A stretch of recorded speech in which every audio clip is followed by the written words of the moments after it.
Productions.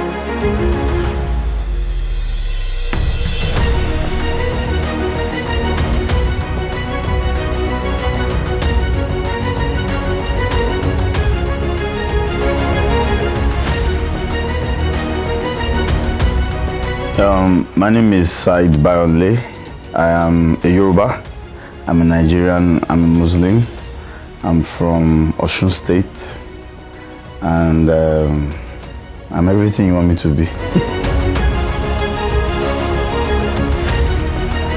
Well, started by accident. I was in my third year in University of Lagos. We had an issue with the school authorities, and we were all sent out from our hostel.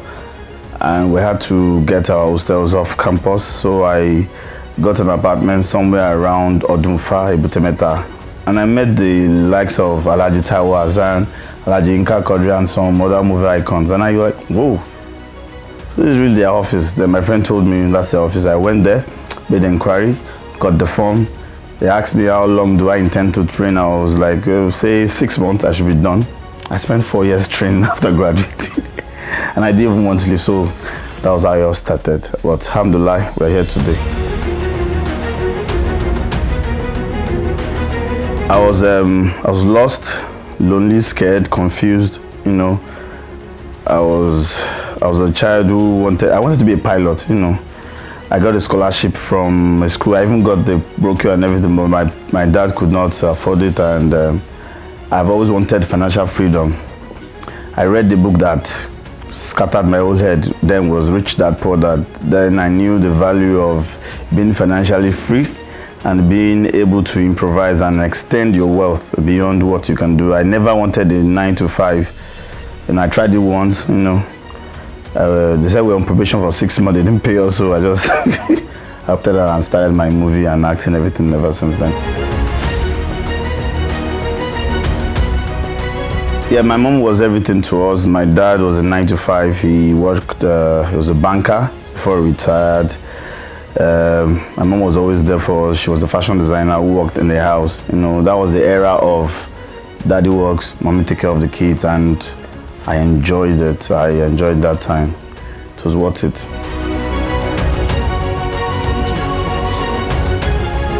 Yeah, I watched cartoons, Super Ted. I knew bullying existed then, so I was very short. Most of my colleagues, most of my mates in school then, when they see me now, they find it hard to believe I'm this tall now. I don't know. So I think I proved science wrong, saying you can't grow when you can't get taller exceeding the age. I was very short. My short nigga in school then was like a baggy, it was like a trouser.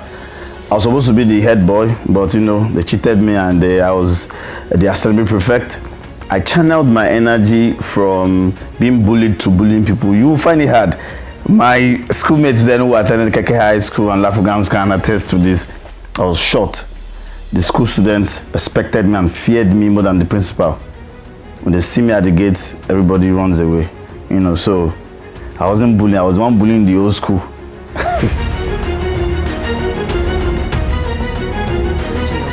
My growing up, I cannot say I grew up here. I was born at Mushin, Palm Avenue. Then we moved to the estate, Jailoko's house next to Penn Cinema. Then from there, that was when I got into Unilag. From there, Ibutemeta, Ibutemeta, so it depends on the age you want me to explain where I grew up, but that was where I stayed and lived all my life. My embarrassing childhood experiences, the part of the teachings that our parents will never teach us. You know, let me give an example. There are things that your parents will never teach you. They will never teach you how to say yes or toast a lady. They never teach you how to make love, and they never teach you how to defend yourself. I had a neighbor then, his name was Jonah. Jonah used to be taller and bigger. He used to beat me up. You know, when he beats me up, I'll clean my body, go back home. So my mom saw me one day from the window, and I got inside. And I was like, Kilo Sheleme, I said nothing. Then she told me to go back and fight. Then I went there, I removed my shirt like one powerful guy. He beat me up again, you know. So that was my most embarrassing moment when I was a kid. But since then, I have never got into any fight again.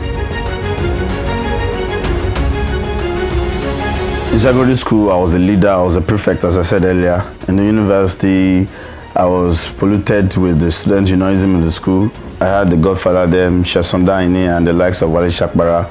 I was involved in the forefront in the school activities then. So I learned about life in an early stage. I'm a realist. I don't deceive myself. My growing up taught me so many things about the reality of life. So I'm someone who's very optimistic, who's opened. I'm broadened for changes, and I'm a learner. Let me just call myself a learner. Thank you for this question. I've been willing to say this all my life. When university is a ground where intimidations happens, let me go to my university days. I know Taiwo Yusuf, you are probably seeing this. My Unilag diploma time, I had a crush. Her name was Taiwo Yusuf. She was to celebrate her birthday. I wasn't a rich kid. I went to Yaba, bought first grade Okrika, washed it, ironed it, I packaged it, and I took it to her. She just rejected it. I felt so bad. Like, she didn't even smell it though, but she just didn't receive it. So, and I was leaving. I gave it to somebody else and she collected it, So that was very embarrassing to me, and that was more like a pointer to me to really understand the fact that happiness is free. You don't need to force being loved. You don't need to force being happy. You don't need to force being accepted. You flourish where you are accepted, and you flourish where they want you. So that was my lesson then, and that was very embarrassing to me. Yeah, I'm free now. I've said it.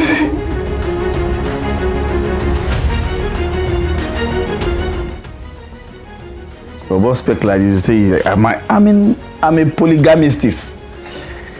I'm in a relationship. I will be in more relationships. I'll be in more relationships. Things will come. As I said earlier, I'm a realist. I'm more about symbiosis. I'm not a pretender. I'm not a liar. I've spent most of my time in Nigeria. I would travel, meet people, fall in love, get to meet beautiful faces.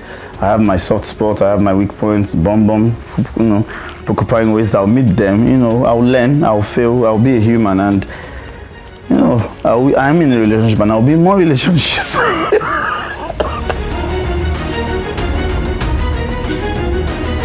I've never been on a date before, honestly, because I thought that, I think you need to learn some stuff in a certain age. I used to be very short, so I didn't have the opportunity to toast girls and, do the normal things people do, But luckily enough for me, sometimes I just started getting taller. So all my life, all relationships I've had, the lady owed me, They had to make advances, and I'll just finish it up probably with a kiss or peck. So I don't even know how to owe ladies. So I've not been on a date before. I don't write letters. I didn't do it. So I shoot my shot, and I'm not boring. It doesn't mean I'm boring. It's just, I'm just an African. If you come to my house, let's do the normal procedure, and I should go on a date.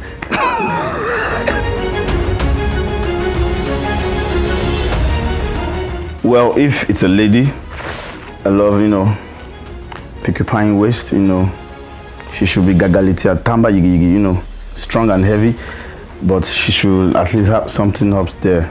It's very important, and she should have what she's going to bring to the table. But being a guy, I love guys should just be industrious and smart.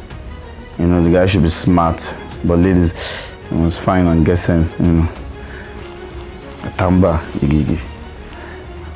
That's the idea. So what attracts me? I'm honest now. I love bum bum. I'm a Muslim. I'm not yet a celebrity because I shouldn't brag, but I know I will be when I get to a quota which I've placed myself before I ascertain I'm a celebrity. But being a celebrity in Nigeria is expensive because the audience expects so many things of you. They expect you to live in a certain area. They expect you to drive a certain car. They expect you to have some things. They don't want you to be free. They don't want you to be real. They want you to bleach if you're a guy. They want you to fake. They want you to form your accent. They want to do so many things. They want you to be who they want you to be. So it's fake and expensive.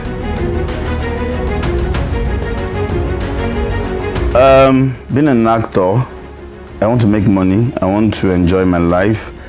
I want to do anything positive. I want to give back to the environment, to the society. I want to empower lots of people. And I want to enforce the use of our normal language. You know, I don't see a reason why somebody who speaks good English confirms him as a good person or qualified for a job.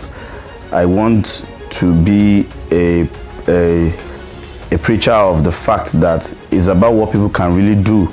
It's not about how they look, it's what they can deliver. And I hope to say in Nigeria that we'll be confident of our language, of our native language. I want to say in Nigeria that a Yoruba man walks to the bank and he speaks Yoruba. I want an Hausa man gets anyone and speak Hausa. I want to stand for something nobody else will stand for, which is who I am. I'm different. That's why I'm Bayonle.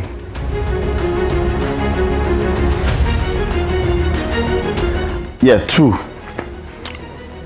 The most ridiculous role that I had to play was a character of a dead body, you know, and we're 6. Do you know they were checking the size of our dicks, those shit people? It's embarrassing, and don't tell a man. Tell a man is broke. Tell a man everything. Don't tell him it's John Thomas is small. Ladies, come on. You know, and the guy was checking us. I was like, what's the apple? You know. And the second one is the fact that I wanted to kiss Inedo. You know, and I wasn't ready. She just kissed me in Russian, and it's bad. In the movie, Father Moses, painful. But give me another try, I'm waiting.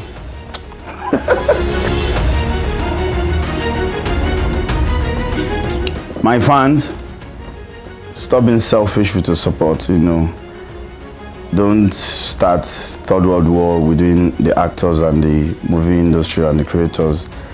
You know, someone is there begging for your support and you are there supporting one person, you know, even though we know is an hypocritical act, you know, everybody deserves it. Support everybody equally, support the new and burning talent, you know, we also need the soft landing, we also need the sponsorship, we also need the endorsement, we need every support. Why should you give somebody 100 million when you can share it among 100 people? You know, so for the upcoming, I'm still upcoming until I get my name on everybody's mind, and until I get to a room and I need not to introduce myself anymore. I'm still upcoming, but I know thousands of my likes are out there, you know. And for those who just want to venture into the industry, it's a very tough one, very tough one. You need to get trained, you need to get educated with the craft, you know. We need more people to diversify into the marketing and the filming and the business of our industry. We need vast distribution network, we need marketers, we need people who could come up with ideas that can help us monetize our ideas, you know. Not everybody might not make the screen, you know, but there are loads of people behind, and there are so many things we could do together to get this up there. Thank you.